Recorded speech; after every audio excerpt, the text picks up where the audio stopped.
C'est l'histoire d'un dirigeant pour qui tout est une affaire de proportion.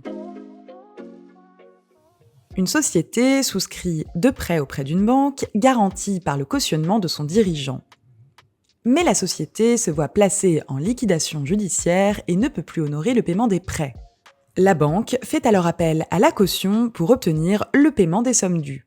Ce à quoi s'oppose le dirigeant, estimant que son engagement était disproportionné au moment où il a accepté d'être caution.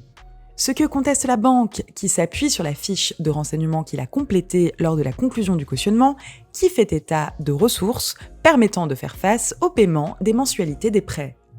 Sauf que, pour le dirigeant, il faut comparer ces ressources non pas aux mensualités, mais au montant total des prêts cautionnés.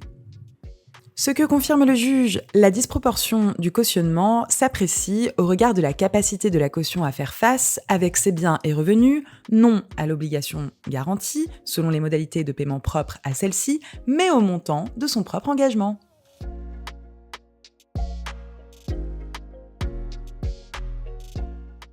Un cautionnement est un contrat par lequel une personne appelée la caution s'engage à suppléer, vis-à-vis d'un créancier, le débiteur d'une dette dans l'hypothèse où il ne peut y faire face.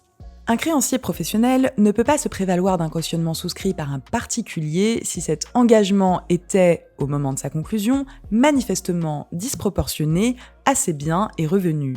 Comme le rappelle ici le juge, il faut comparer les ressources de la caution non pas aux mensualités du prêt garanti, mais au montant total de son propre engagement de caution.